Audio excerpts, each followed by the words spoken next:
बिस्मिल्लाहिर्रहमानिर्रहीम। मैं हूं मलिक मोहम्मद अली, प्रोग्राम बात से बात मलिक मोहम्मद अली के साथ।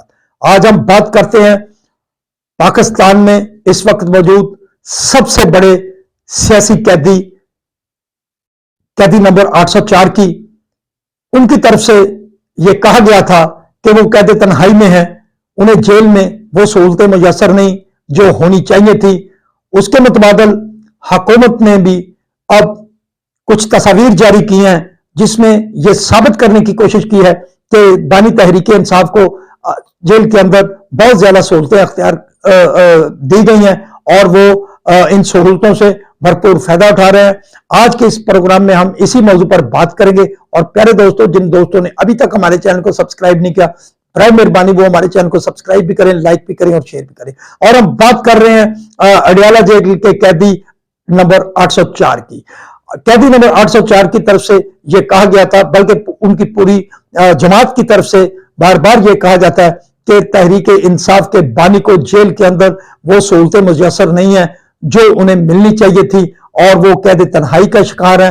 और उनके साथ इस तरह के बहुत सारी बातें तहरीक इंसाफ की तरफ से की जाती रही। अब इसके जवाब में हुकूमत की तरफ से कुछ तस्वीर जारी की गई हैं जिनमें बानी तहरीक इंसाफ के ज़ेरे इस्तेमाल कमरे दिखाए गए हैं, लाइब्रेरी दिखाई गई है। इसके साथ साथ जो दिगर सहूलतें उन्हें फराहम की गई हैं उनकी पिक्स जारी कर दी गई हैं और दावा किया गया है कि बानी तहरीक इंसाफ को जेल के अंदर ये सहूलतें मुयसर है और उन्हें बड़ी सारी सहूलतें दी जा रही हैं। जबकि इस तस्वीर के इजरा के बाद भी तहरीक इंसाफ की तरफ से इस बात की सख्ती से तरदीद की गई है कि हुकूमत ने जो तस्वीर जारी करी हैं इनमें हकीकत नहीं है, बल्कि बानी तहरीक इंसाफ उसी तरह जो बानी तहरीक इंसाफ ने कहा है कि उनके साथ जेल में बड़े सारे मसाइल हैं और वो कैद तन्हाई का शिकार हैं।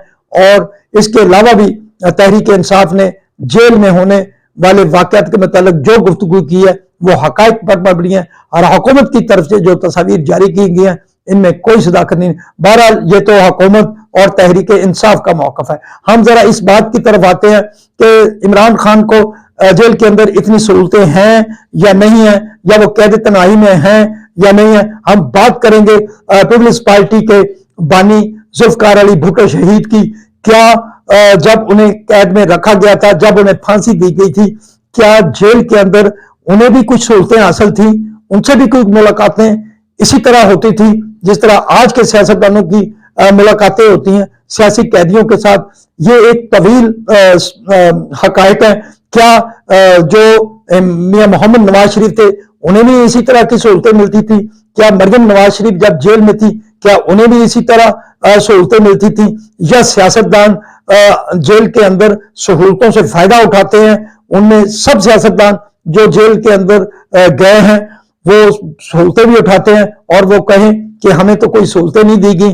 बहरहाल ये हुकूमतें की बातें हैं, हुकूमतें ही ये बातें करती हैं और जब ये सियासतदान खुद हुकूमत में होते हैं तो उन्हें दूसरों सियासतदानों की तरफ देखना चाहिए। और हम आज भी आज के प्रोग्राम में इस बात की तजवीज देते हैं कि जितनी भी सियासी जमातें हैं, तहरीक इंसाफ है, पीपल्स पार्टी है, मुस्लिम लीग नून है, MQM है, बाप पार्टी है, JUI है, जमात इस्लामी है और पाकिस्तान की जितनी भी दिगर पार्लिमानी जमातें मौजूद हैं, आज भी एक वक्त है कि वो अपने आप में नर्म रवैये इख्तियार करें, अपने आप को करीब लाए, मिसाक जमहूरियत की तरफ आए, ताकि एक दूसरे को कबूल करें, एक दूसरे के जो मैंडेट है उन्हें कबूल करें और ऐसा फार्मूला तश्कील दे जिसकी भी हुकूमत बने दूसरे को बर्दाश्त करें और उन्हें हुकूमत को जो हारने वाला सियासतदान है वो कबूल करे। जिस सियासी जमात की कारकर्दगी अच्छी होगी दोबारा फिर अवाम उसे वोट दे देंगे।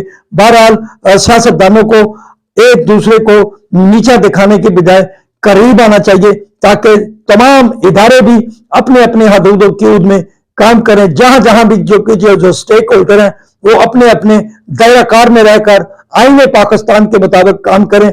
तो मैं नहीं समझता कि फिर कोई सियासतदान कहे कि उन्हें के साथ ये वाकया हो गया या हुकूमत कोई ऐसी चीजें सामने लाए कि फलां जो कैदी था उसे तो हमने ये सहूलतें दे रखी थी। बहरहाल इन सारी बातों का खात्मा सिर्फ इसी सूरत में मुमकिन है कि ये तमाम सियासी जमातें एक दूसरे से गिले शिकवे करती रहें, लेकिन किसी एक दायरे की तरफ, किसी एक ज़ाब्ते की तरफ खुद इकट्ठी हो जाए, ताकि मैं नहीं समझता कि अगर कोई ऐसी बात हो तो फिर पाकिस्तान की किसी जेल में कोई सियासी कैदी मौजूद होगा। सब एक दूसरे के इज्जत और वकार के साथ पेश आए। जिसकी भी हुकूमत बने, अवाम जिसको वोट दें वो हुकूमत करे। सलाम पाकिस्तान, सलाम ओवरसीज, अल्लाह हाफिज।